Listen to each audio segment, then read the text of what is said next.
पुराण साहित्य में गरुड़ पुराण का प्रमुख स्थान है। सनातन धर्म में यह मान्यता है कि मृत्यु के पश्चात गरुड़ पुराण कराने से जीव को वैकुंठ लोक की प्राप्ति हो जाती है। गरुड़ पुराण में 19,000 श्लोक हैं, किंतु वर्तमान में कुल 7,000 श्लोक ही प्राप्त होते हैं। प्रेत योनि को भोग रहे व्यक्ति के निमित्त गरुड़ पुराण करवाने से उसे आत्म शांति प्राप्त होती है और वह प्रेत योनि से मुक्त हो जाता है। गरुड़ पुराण में प्रेत योनि एवं नरक से बचने के उपाय बताए गए हैं। इनमें प्रमुख उपाय दान दक्षिणा, पिंड दान, श्राद्ध कर्म आदि बताए गए हैं। मष्ट आत्मा की सद्गति हेतु पिंड दान आदि एवं श्राद्ध कर्म अत्यंत आवश्यक हैं और यह उपाय पुत्र के द्वारा अपने मस्तक पिता के लिए है, क्योंकि पुत्र ही तर्पण या पिंड दान करके पुण्यनामक नरक से पिता को बचाता है। पुत्र का मुख देखकर पिता पैतश ऋण से मुक्त हो जाता है। मृत्यु के बाद क्या होता है? यह एक ऐसा प्रश्न है जिसका उत्तर जानने की इच्छा सभी को होती है और सभी अपने अपने तरीके से इसका उत्तर भी देते हैं। गरुड़ पुराण भी इसी प्रश्न का उत्तर देता है। मनुष्य अपने जीवन में शुभ अशुभ, पाप पुण्य, नैतिक अनैतिक जो भी कर्म करता है, गरुड़ पुराण ने उसे 3 भागों में विभक्त किया है। पहली अवस्था में मनुष्य अपने शुभ अशुभ, अच्छे बुरे कर्मों को इसी लोक में भोग लेता है। दूसरी अवस्था में मृत्यु के उपरांत मनुष्य विभिन्न 84 लाख योनियों में से किसी एक में अपने कर्म के अनुसार जन्म लेता है। तीसरी अवस्था में वह अपने कर्मों के अनुसार स्वर्ग और नरक को प्राप्त करता है।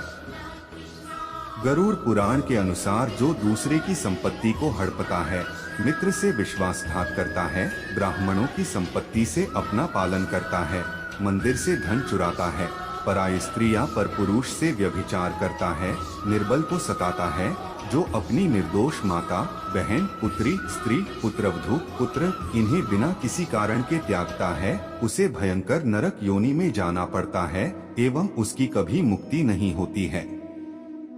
इस संसार में भी ऐसे पापी व्यक्ति को अनेक रोग एवं कष्ट घेर लेते हैं। व्यापार में हानि, घर में कलह, कष्टी हानि, ज्वर, संतान मृत्यु आदि दुहक से वह जीवन भर दुहखी रहता है। अंत समय उसका बड़ा कष्टमय होता है तथा मरने के पश्चात वह भयंकर प्रेत योनि में चला जाता है। शीघ्रम प्रचल दुष्टात्मन गतोसित्व यमाइल कुंभीपाकादि नरकात्व नेश्यामष्ट माचिन। गरुड़ पुराण। दुष्ट एवं पापी व्यक्ति को यमदूत पकड़कर कुंभीपाक आदि नरकों में कोड़े मारते हुए, घसीटते हुए लिए चलते हैं। वहां यमदूत उसे पाश में बांध देते हैं। वह भूख प्यास से अत्यधिक व्याकुल और विकल होकर दुहक सहन करते हुए रोता है। उस समय मृत्यु काल में दिए दान अथवा स्वजनों द्वारा मृत्यु के समय दिए पिंडों को वह खाता है, तब भी उसकी तृप्ति नहीं होती। पिंड दान देने पर भी वह भूख एवं प्यास से व्याकुल लगता है। मांस भक्षण करने वाले व्यक्ति को नरक में वे सभी जीव मिलते हैं जिनका उसने मांस भक्षण किया था और वे वहां उसके मांस को नोचते रहते हैं तथा वह कई कल्पों तक प्रेत योनि में भटकता रहता है। जब ऋषि के श्राप से प्रेरित तक्षक नाग राजा परीक्षित को डसने जा रहा था, तब मार्ग में महर्षि कश्यप से उनकी भेंट हुई।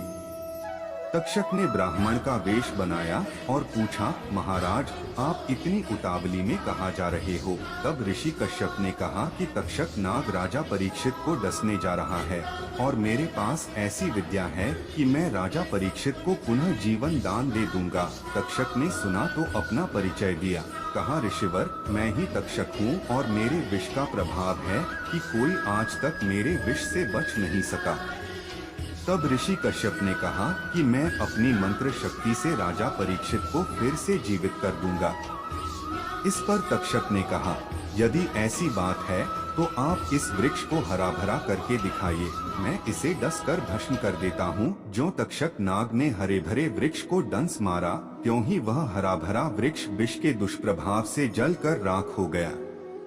तब ऋषि कश्यप ने अपने कमंडल से अपने हाथ में जल लेकर वृक्ष की राख में छींटा मारा तो वह वृक्ष अपने स्थान पर फिर से हरा भरा होकर अपने स्थान पर खड़ा हो गया। तक्षक को बड़ा आश्चर्य हुआ और पूछा, ऋषिवर आप वहाँ किस कारण से जा रहे हैं? इस पर ऋषि कश्यप ने बताया कि मैं राजा परीक्षित के प्राणों की रक्षा करूंगा तो मुझे बहुत सा धन मिलेगा। तक्षक ने ऋषि कश्यप को संभावना से ज्यादा धन देकर विदा करना चाहा, लेकिन ऋषि कश्यप ने यह उचित नहीं समझा और नहीं माने।